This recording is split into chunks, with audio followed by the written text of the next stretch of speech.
तर हाय नमस्कार सगळ्यांना. तर आज आनंदाची बातमी काय माहिती आहे का? तर आपलं मॉनिटायझर लवकरच होईल म्हणजे होणार आहे. तर मी आताच कागदपत्र पाठवली. तर कोण करणार आहे कोण नाही हे तुम्हाला लवकरच कळणार आहे. तर त्यासाठी मी पॅन कार्ड, आधार कार्ड, बँकेचं पुस्तक आणि माझी ID ते पाठवली. आता ते लवकरच मॉनिटायझर होऊन मेल आपल्याला लवकरच येईल. आशा करते पटकन मेल यावं, म्हणजे ते भरला की माझी पगार चालू होईल.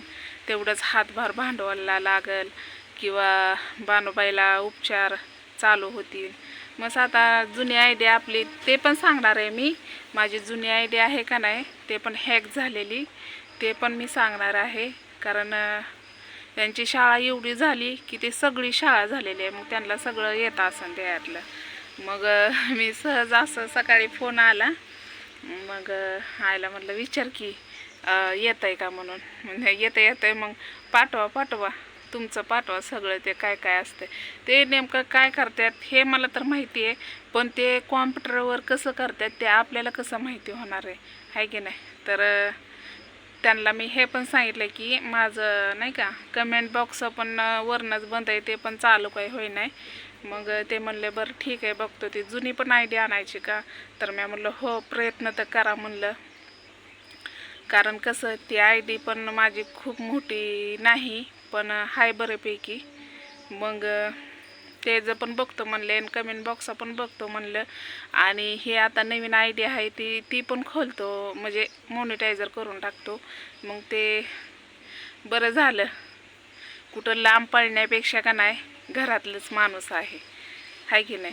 तर मग हे माझ्यासाठी लय आनंदाची गोष्ट आहे. त्यांना येतं आहे म्हणल्यावर मला लय आनंद झाला. म्हणलं बरं झालं. तर पुण्याला बघू आता जाणं कधी होतं आहे तिकडं त्यांच्याकडं.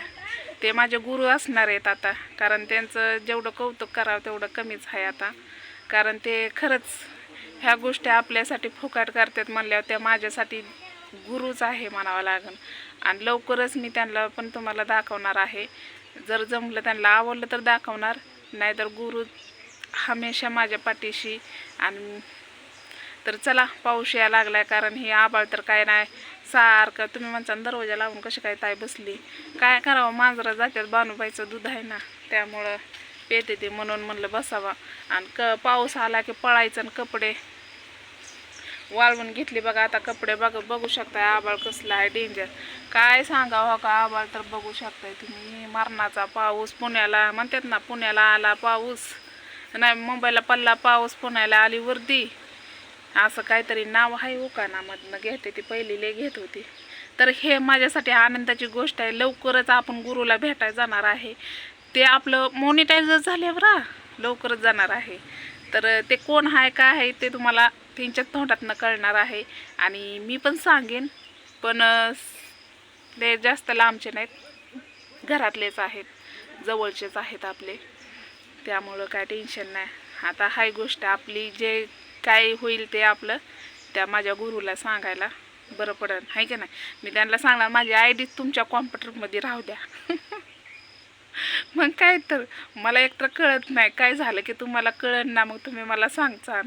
तर त्या आपल्याला भरपूर चांगलं असं सपोर्ट पण करतात. त्यांचं भरपूर पण असं आपलं हे आहे. तर कमेंट बॉक्स चालू करायचं एवढं काय नाही बरं का. पण लोक एक तोंडाने आपल्याला नाही घाण बोलत, पण बोललं तर उगाच मन दुखी. कुणाला आवडतं कुणाला नाही आवडत आहे की नाही. तर पाऊस यायला लागलाय, मला कपडे काढायच्यात. म्हणलं चला एक ब्लॉग बनवावा, तुमच्यासोबत शेअर करावा. हर गोष्ट मी तुमच्यासोबत शेअर करते. तर तसंच आज नारळ पण आणलं, 10 नारळ आणलं. कारण सगळं देवधर्म एकदाच करावं लागतात आखाड्याच्या महिन्यात. तर आता मसुबाला एक कोंबडा आहे आणि मर्याई लक्ष्मी आईला एक कोंबडा आहे. आपलं तेवढं करायचं, देवाचं करावंच लागतंय. देव म्हणतात ना, देव आहे, देव करून पण बघतो आणि घेऊन पण बघतो. देवाच्यात हातात सगळ्या यसने आहेत. हे फक्त अन्नश्रद्धा म्हणतात माणसं, हाय ना अन्नश्रद्धा काय नाही. अन्नश्रद्धा देव हाय या जगात. देव नसता तर आपण असतो का? मग विचार करा जरा. तर चला हे माझ्या आनंदाची बातमी. आणि पाऊस यायला लागलाय तर बघू शकता पाऊस यायला लागला झिमझिम झिमझिम. तर मी बसले इथं. लाईटीचं तर काय कळलं नाही, लाईट सारखी येती जाती, मोबाईल पण चार्जिंग होई नाही, काय होई नाही. आणि हां, अजून एक सांगते, वहिनीचा फोन आलता पुण्याच्या, माझ्या मोठ्या वहिनीचा फोन आलता. मग बोलत होत्या ताई जेवण हे झालं का, असं तसं बोलत होत्या. आपलं विचारतात चौकशी, बस अजून काय पाहिजे, आहे का नाही. 4 शब्द तोंडाने चांगलं बोललं तर ते संग येतं आहे, काय संग येतं आहे. मग मस्त गप्पा मारल्या आईनं पण, आईला पण बोलतात. म्हणजे ते काय बोलतेतच असं काही नाही, पण कामाच्या याने वेळ नसतं माणसांना भेटत. आम्ही पण इकडं तिकडं पळत असतोय म्हणजे कामाधंद्याला. आणि ते त्यांच्या पण महाग घरातला तुम्हाला तर माहिती आहे किती त्यांच्या महाग राडा असतो. तर चला, तर आमच्या वहिनीला पण सपोर्ट करा बरं का. त्यांचा पण चॅनल आहे ललिता भालेराव. त्या आल्यावर तर मी लिंक त्यांच्या म्हणजे कोणाकोण तर देईन माझ्या मोबाईल डिस्काउंट बॉक्समध्ये, काय म्हणतात ते. तर चला बाय, घेते कपडे काढून.